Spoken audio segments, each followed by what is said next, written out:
Father Podcast Season 2. I am your host, Hassan, and with me I have Terrence Devereaux, also known as DeVille, also known as Rush, also known as Rush Monster. What other AKAs do we have? That's it. I think we're good. I think we covered it all. I think we covered. I want to go back too far in history. Yeah. All right, got you. With this, I was T Lover when I was like 10. We need to do that. We need to do that.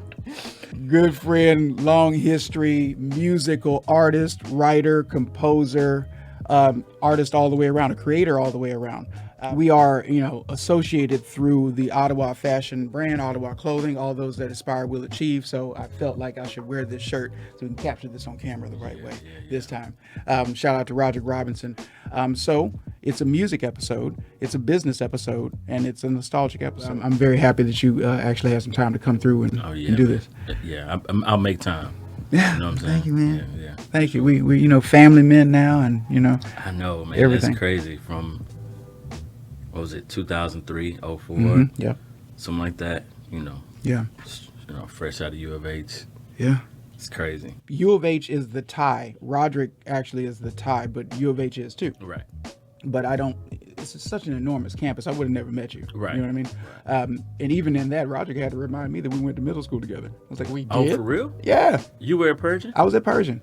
Were you at Persian? I wasn't at Persian. Okay. I got a lot of homies that went to Persian. That's all Southwest. Yeah. Yeah. And even when he started to do the fashion line, in his previous format, it was such a cool concept that I said, well, I'd like to be a part of this, in any way I can. But I was an art kid, right? Yeah, right. Trying to channel those energies. I call it the street shoot, the gritty shoot, right? Talking about the one that we end up using for the cover of the mixtapes. I need him to send me over a cover of that mixtape. Yeah, I got a few of those CDs in storage as well. I had one copy I pulled out a few months ago, and I was like, yeah, I'm about to bump this. And when I played it, it wasn't working. It was kind of skipping around. And there wasn't even a lot of scratches on it or anything, but, we'll see. Maybe the integrity of the CDs kind of worn out or something like that. Maybe so, because who knew what the shelf life of a CD-ROM would be? Right. Because I'm pretty sure they thought, like, we could do this forever, and these will work for document history forever. Right. But and everything he wrote, I still buy CDs. You do? Yeah, I will, just because I enjoy the convenience of streaming, but I like my dad used to buy vinyls, so I grew up touching music. You know what I'm saying? Sure. Physically holding music. So CDs were my version of vinyl. Sure. So I needed the CD in my hand. So I was reading something. That was the conversation that I was reading when we were transitioning over to digital, like when the world was transitioning to digital.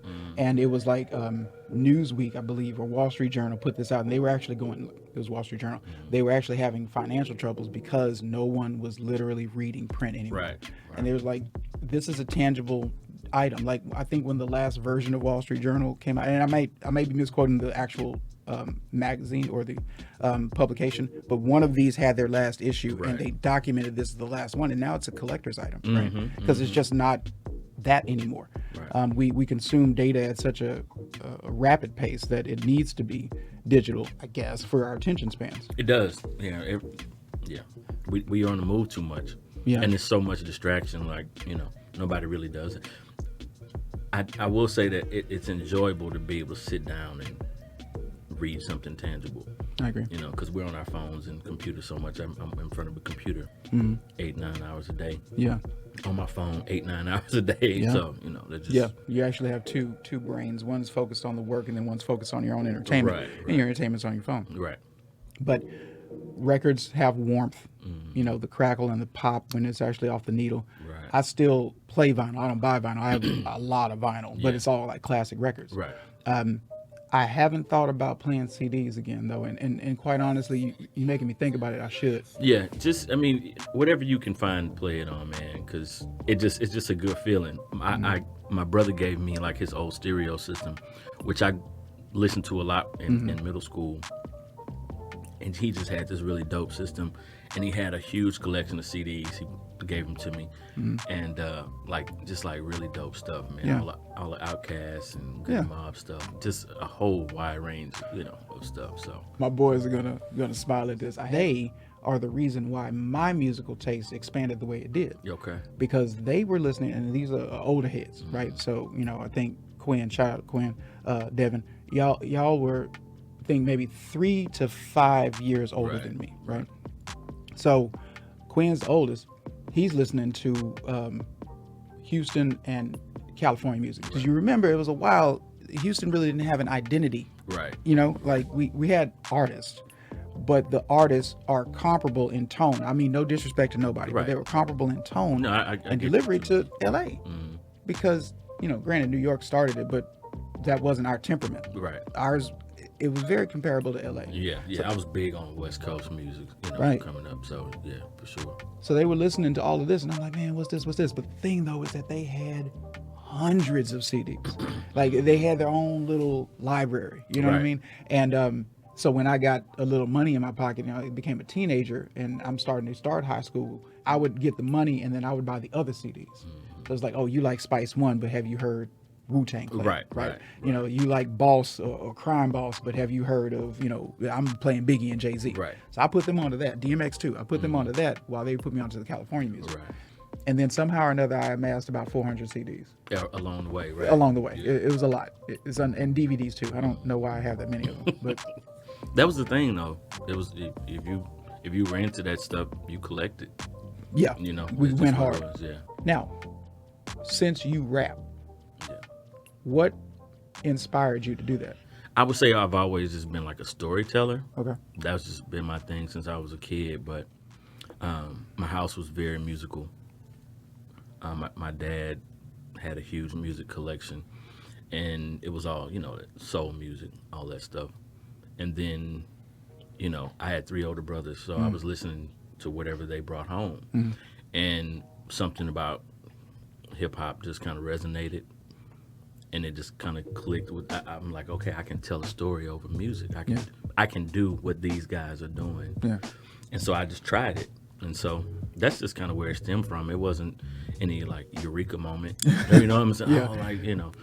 It was just something I do for fun. It was like I can do this and share it with the people that I love. And that's it. When did you start? Because of course, everybody would start writing first, and then impressing family and friends this way. But when did it become when did it mushroom? When did it become something else? Maybe around 98, 99 is when it kind of mushroomed. So right out of high school? Right out of high school, my boy Ty Gray. I don't know if you know the story of Ty. I don't think so. Roderick and Ty and I were all like real close, and we were making music. Ty passed away back in 2004. Okay. Happened also, yeah, for sure. Ty Gray, rest in peace. But I used to go to Ty's crib, and we would just kind of like mess around, and then we just kind of realized like, hey man, we can do something with this.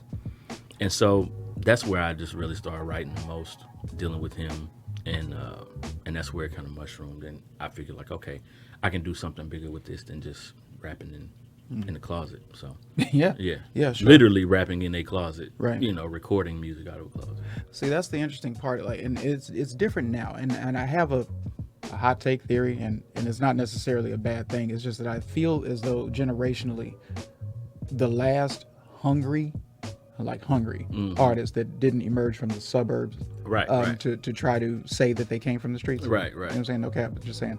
Like, that was the 2000. I mean, early 2000. Right. So this is 2021, almost we're midway to 2022. Yeah. You got a 20-year gap between what real issue level hunger, poverty, art is. Right. And it's not to say that some artists right now aren't doing that. Right. We understand that everything ain't all good wherever you are.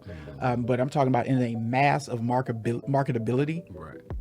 That was something that people used. Like X was from the streets. Right, literally. Like DMX was from the streets. And if you looked at, and this is our era. So this is what I'm talking about. I all but documented the evolution of this mixtape session that Ottawa and others did. Right. So when I'm looking at it that way, nostalgically, it almost feels like Backstage, like the documentary Backstage. Yeah. Right. Yeah. And so I'm looking at the people who were these contributing parties, because I never did the camcorder.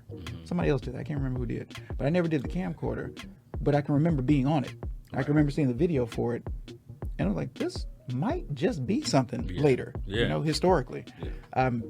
And that's what it felt like. So when you first started, did you put out music yourself, or did you try to get signed? Like, what was your thought process? Man, honestly, Hassan, my intention was never to get signed. I just honestly, I made music for my peers. Yeah. That was in any music that I've made over the course of my life. It's just been for my friends. Like I just want to make something that my friends can go, oh, T, that's dope. That's really been my motivation. Surprisingly, I don't know if a lot of people know this, but I don't like performing either.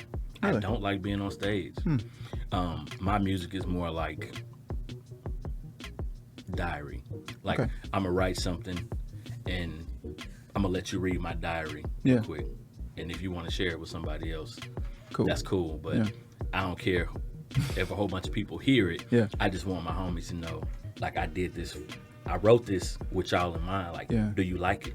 Yeah. Like, I make music for my friends. That's where my main motivation has always been.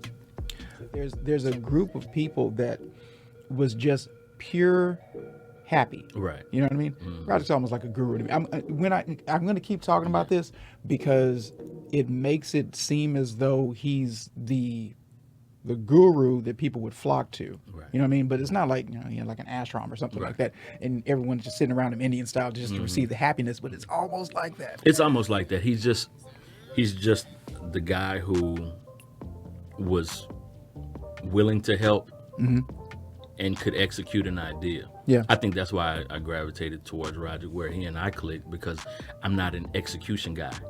I need an execution guy. Sure. Yeah. I got ideas. Yeah. I got great ideas. Yeah. But when it comes to finishing, my mind is in so many places. I think That's the artist in you, though. right. Like, my mind is in 22 different places. Yeah. And Roger was the guy who was like, okay, hey, look, I got this. Let's do this. And I'm like, Yeah. okay, yeah, that's it. So I think that's why people gravitate towards Roger, just because, he just got a good spirit and he's willing to help. Yeah. And so that's where it clicked for me. Yeah. Now that he's not here to defend himself, we keep talking about it. Yeah. But there was something that he said before I jump back onto this music. There was something that he said a long time ago that changed me in my direction, because we were hustling and it was, we would have this and that project. We're trying to sell these things, and I think I genuinely was trying to do a charity run. Okay. But because of all the other things that I may have had my hands in previously, he's like, hey, look, I'm with you. I like this. But if it ain't positive, I can't do it. Right.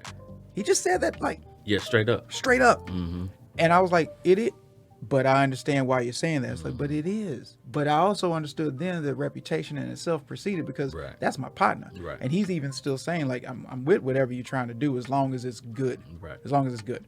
And that meant a lot more to me in terms of where I was headed. And I had to check myself. Right. And I rarely did that then. It's always good to have somebody like that can kind of like give you that center. Like, okay, Yeah. I see you, Yeah. but I see you. yeah, right. Because they Roger go will back tell and play. you if he ain't feeling it. Yeah. He'll tell you, and he'll just do it kind of like, nah, T, nah, I'm I not ain't feeling that it. H boogie. Yeah, You know? yeah. He's He'll like, hit how do you with that. positively reject me? I Yeah, don't understand. You just turned me down in the nicest In the nicest way possible. You just I'm told me my smiling idea was at the dumb. rejection. Yeah.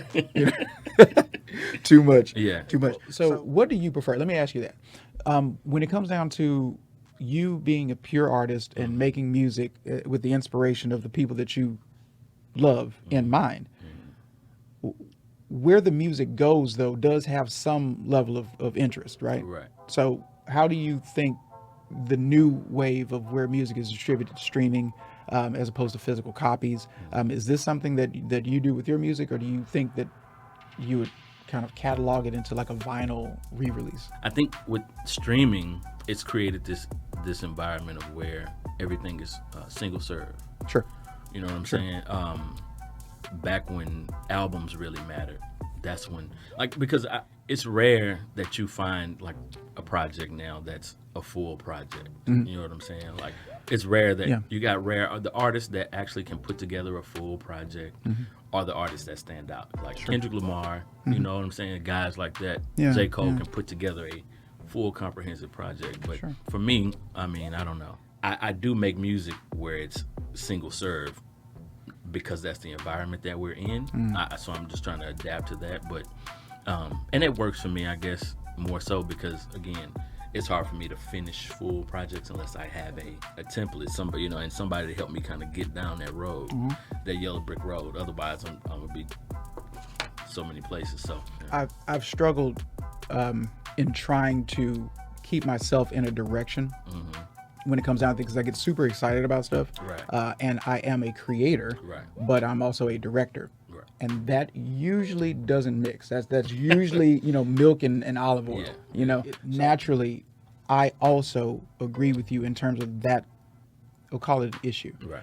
because I can stay on task, but it's more fun not to, and that's the artist in me. It is, right. Right. Oh, look what I can do while I'm doing While this. I'm doing this, look what I can do too. And we're I juggling can fire juggle, at this yeah. point. I get it. I do get it. So the last, correct me if I'm wrong, the last project that I heard that you were a part of was with Christina. Yeah, we did the Just Us song. Okay. And it was in response to all the Black Lives Matter, police brutality, that kind of stuff. Yeah. And she and my boy Chris Franklin, I don't know if you, I don't know, Chris. he went by Ambitious back in the day. I've heard the name. Yeah, so they hollered at me and said, hey, we got this song idea. Christina just wrote this incredible song. Shout out to Christina Dene. Shout out to She's Christina got Dene. an incredible pen. Like, she's crazy, like, with the writing. And For sure. Great they voice, too. Yeah. And so they hit me with the idea, and I was like, yeah, of course I'll be on it. So it was, it lined up with how I like to make music, give me something to discuss, something to talk about, something I can speak from a personal view, and that's how it all came together. And it didn't take much effort. Usually when she and I work together, it's like really, like it's a good mesh. Yeah. So, But nonetheless, that inspired you to make that verse. yeah, You only had one verse on that. I just had Okay. and like a little spoken word piece at the end. So yeah, Right. It was very creative. I actually like where you shot it at. yeah. All in the studio. Yeah, it was good. Some Magic Recording Studios out. Shout out to Kareem. Cool. Yeah. I'm not trying to be pretentious, man. I'm biased because I was a part of it. You know what I mean? And I think it's important, but I just wish that this was collectively documented in a way that we could pull all the data from Everything. 25 years ago, Yeah. right? And then start, 20 years ago and show it in this hodgepodge collective document, because those documentaries are really cool to see how the magic was made, because Right. it's just, that was such a progressive moment because it cannot be redone. Right. You see what I mean? Like Coffee House can't be done Can't be again. redone, yeah. It's Over. Yeah. It's all We'll digital and probably virtual never now. see that again. Ever. Probably not. When I stopped asking for meetings and started being asked to have them, Yeah. that's when I realized that we were doing something. And I've documented and did photo shoots, press kits, all junkets, all that stuff, because I just understand media. Right. I did all of that, and I extended that to Roderick, and the street shoot that we did was important because it documented that side of town doesn't even look that way anymore. Yeah. It's completely changed. Those buildings are gone, and urban decay. And I think it was apropos for the mixtape content that we had, because it was you, Poop, and Anthony's group, AGs. Yeah. AGs. Yeah. It Shout was- out to Anthony, man. I hope you're doing all right, man. But yeah, that was maybe 5. Chuck was there too. Wild. Chuck. Yeah.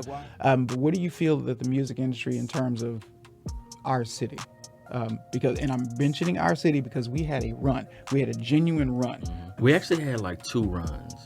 Okay, give me the first one. Because I guess it was like, when people first kind of started getting on to Houston through Lil Kiki, that whole crew. That was the first kind of thing. And then the Swisher House movement kind of hit, with Chameleonaire, Paul Wall, Mike Jones, those guys. So really, to me, it was like twofold. Southside hit first with Screw, and then the North Side hit, and it was like, I wish it could have been more collaboration between, but it was co-artists on both sides. Yeah. So, All right, so let's debate this. So my view, It's not going to be a debate, but it's not a debate. I'm just going to, But okay, well, here's my perspective. Okay. In terms of what a run is, but when I'm talking about a run, I'm talking about something that went past regional. Okay, right. Okay, so that's really all I mean. So, and also, I would also argue that the run that I'm using by definition means past independent distribution. Okay. Okay. Okay. So if I just platform it that way. Right. Okay. Other than that, you are absolutely correct. Right. Like there ain't no But discussion I feel about you, it. and I feel you. I feel what you mean. With the exception of maybe Scarface. Right. Because Scarface was the only one who was garnering that kind of respect out of Houston. Right. But even still, he wasn't. He got respect, but he still wasn't getting the respect that he should have been getting. Right. Scarface has always been your favorite rapper's favorite rapper. Every time. And Every time. I'm talking about, I've seen like video footage where, like Wu-Tang is talking about, like Ghostface is talking about Scarface. Yeah. Scarface as a artist is not to be compared to anybody else in this city or period, unless you start talking about Jay-Z, Nas, and Biggie. Right, You know what I and mean? Like, he's in that they're there. because he's in that conversation. Sure, Yeah, but one man can't give a city a run. Can't. No. Right. So if you think of Houston at the time and you think of Scarface, that's fine, but it's just not fair to the Ghetto Boys, and it's not fair to the canon of other music that we had out here. Tons. So we got a lot of prolific local artists. Hell yeah, K-Reno got like 1,000 projects, like and really working. Yeah, right? that's We as Houston artists have work outside of here. That used to be the thing we used to say all the time. You got to blow up somewhere else and then come back home. Now it's different. Anyone listening, like, you can sit from the confines of your own garage and blow up. You don't have to go anywhere. The grind is different. The grind looked and felt different then because you needed validation from a larger house in order for you to have a run. That's all I meant. And I'm going to call our run After Sitting Sideways. Yeah. We are officially now BET bound. Right. You know, Eyes on Houston. Eyes on Houston. And I'm going to circle back to K-Reno. I did a song that I did a song on a K-Reno mixtape with my boy Sadiq, Vince Bryant. I was associated with that crew. And we did a song called The War Song on the Headhunters mixtape that K-Reno had. And there was a bunch of other artists on there like crazy. Yeah. And so it was just like, at that time, that was when, the second Gulf War was happening. Yeah. And so that was another political type song I did. See, now but that's when I was Rush. Well, that's when you're Rush. But okay. We'll get. No, let's get to it now. Why change your artist name? Because I felt like my content was shifting and my energy was shifting. Okay. Because I just changed the name to DeVille because like I think I was about to turn 30, and I was like, okay, I don't feel like Rush no more. Yeah. I don't have that energy no more. Sure. Like, DeVille just felt like a more introspective thing. It's a model of a Cadillac. You know what I'm saying? I'm Smooth. from Houston. Yeah. My name is Dev. Yeah. You know what I'm saying? So it just kind of worked out, Sure. And then DeVille actually means from the city. Yeah. Literally from the city. Of the city. Of the city. Yeah. So I was like, okay, this checks enough boxes. I'm going to go with that. I had a lot of like energy, like fiery energy when I was Rush. Sure. But DeVille is more introspective, laid back. Yeah. Melodic music. You know what I'm saying? I think that, granted, progression worked in the way it needed to work. Rush, with the content you were making as DeVille, would not have made a lot of sense. Right. It just didn't fit. So I did a mixtape called The Fame Conversation, and that was when I first went by DeVille. So I just want to make another point, though. So you say 2 runs. Citywide, I would agree, right? There's a South Side run. There's a North Side run. The nationwide run, I believe the torch was taken at that point through and by Swishahouse. Yes, absolutely. Unfortunately, circled back to be able to give Southside as well as UGK and adjacent city artists a bigger platform because UGK was doing a lot. It's not to say that they weren't. It's just big pimping happened around. That didn't even give us our run. You know what I'm saying? Which it should have, but like, I don't know what happened with that. Like how did it How did it miss? I would have imagined that something as big as that song would have turned eyes to us and said, well, who else you got, you know? Right. And it just didn't. And then when Sitting Sideways comes out and that became a thing, I'm 6 degrees of separation from that just by who I know all in the video. Yeah. I was like, I'm maybe like 30 minutes away from the invite and didn't get it. Oh, come on, man. Like, all right, we got enough people. Yeah. Right when they were about to hit send to you, right. It was like, we got enough people. 1001 isn't necessary. Yeah. So, even in that, I felt like it would have opened, a bigger door for a lot of people to come out that way. You know what? It just kind of clicked to me, man. Like, I think Houston missed its run at that time because I think the landscape of music was just shifting and the way that music was being consumed. Music was becoming more digital. Yeah. Because sure. And so it started being about the hits, not the talent. Sure. You know what I'm saying? Because like guys like Propane, Killer Calion, like them dudes got shout out to Cal. Like those dudes are monsters on the mic. And like can't be compared to by a lot of people. No. And then the day that in the 90s, it was all about that type of stuff. Like who could spit, like who was the best. Yeah, real rap. Real rap, like guys who could, like total package, like delivery, energy, great voice. Those two guys I named are like my favorite ones out of Houston right now. And if they had come out in the late 90s, they would have. Early 2000s, those guys. But the game is not like that. No, it's not about who got the most talent. It's about who can make the best hit or the most catchy song. Sure.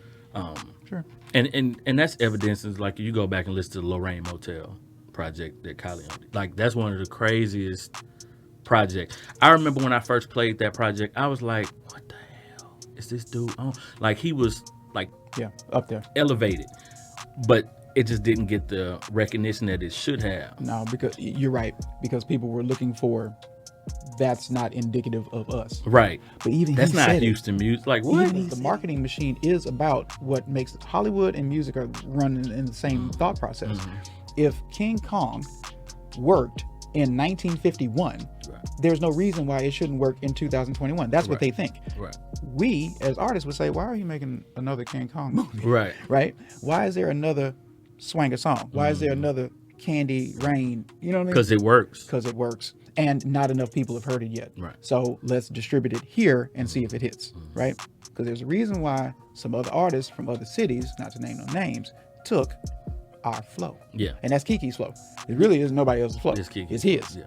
It's Kiki's flow. Kiki branded it. This is a part of a larger conversation because I can just start naming a whole bunch of people that street military, like all of these people that made it make sense for the youth at the time to want to rap. You're talking about like 11 years old at that point. Yeah. Right. When Botany that comes Boys. out. Botany Boys. Later on after Yeah. Cloverland. Yeah. I mean, we're going to have a Houston episode. We're going to have a Houston episode. So listen, since you have a catalog, where can we find the catalog?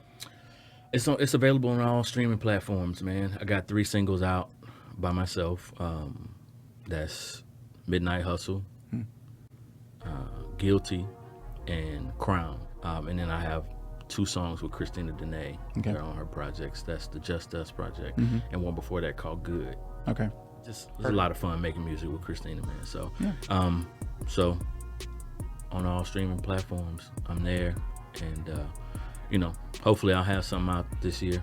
My brother's trying to get me back in the lab, so we'll see. And I think it's necessary because if there's no inspiration in it, then you're just doing it and it becomes a job. Right. And that's not fun. It's not. That's why I make the music the way I do, just because I don't want to speak unless I have something to say. Boom. You know what I'm saying? This is like, and I've never been about fame. So it's just like, okay, how can I make something that I want people to hear for right now to make the most impact? Because I'm probably not going to be doing another one for a little while. Right. You know what I'm saying? Yeah, so this will keep you for now. This will keep you for now. Here's my story. Here's what I think.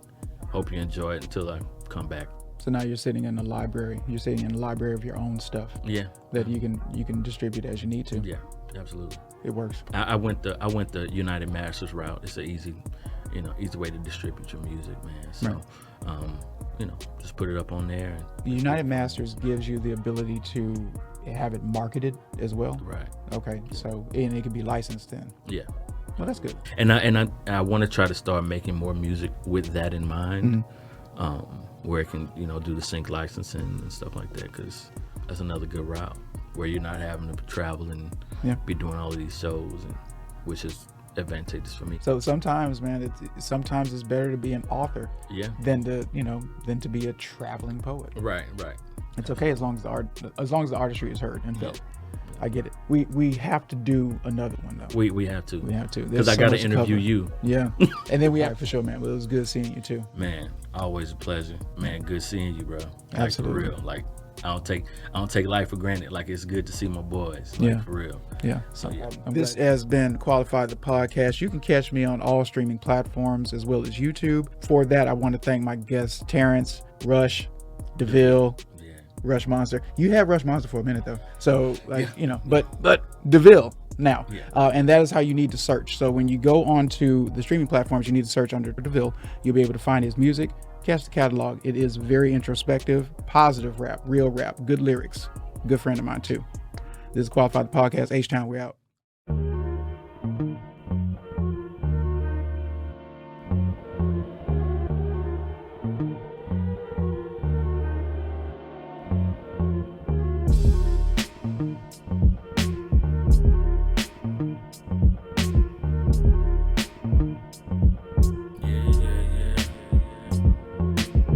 For the legends to make the shit that I like. So I imagine them winning within the shit that I write. And every line got purposes, building block for verses. Before we scratch the surface, I think I need me a light to burn one for the ones we lost young.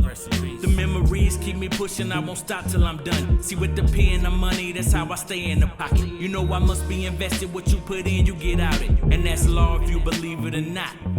You could be pushing corporate papers or bleeding the block. You see, it's really all the same shit, just a money game shit. Goal is to be sure you leave with more than you came with. I ain't frontin', I just speak your language, verbally or mentally, properly or slang shit. At times I get caught up in the moment and forget where I was going, but these rhymes what I solidify my name with. That one time for your mind, what up? You can only get this live if you do it enough. You can only call it grind if you go through it enough. You can only see the signs if you do what you love. That one time for your mind, what up? You can only get this live if you do it enough. You can only call it grind if you go through it enough. You can only see the signs if you do what you love. Yeah. The evidence is clear. I solemnly swear to put no bullshit in your ear. Right hand in the air, left hand on the good book. Confessions in the form of these bars and the good hook. The formula is timeless if we define it. See, I'm mine for these diamonds, so you rewind it. These ideas is the only dope I'm trying to sell. Cause I know that life's a bitch, though she fine as hell. If I ever hit the block trying to hustle for a spot, I'm either shot a nigga 12, gon' find me a cell. And I never seen the logic in either option, so I never roll the dice on just as blind as scale. And well, I'd rather find some new beats to pop shit. Spit it for my niggas, they say Ville still got shit. Live and direct, so I never throw subliminals. I'm so 90s with it, hit the stage, grab my genitals. That one time for your mind, what up? You can only get this live if you do it enough. You can only call it grind if you go through it enough. You can only see the signs if you do what you love. That one time for your mind, what up?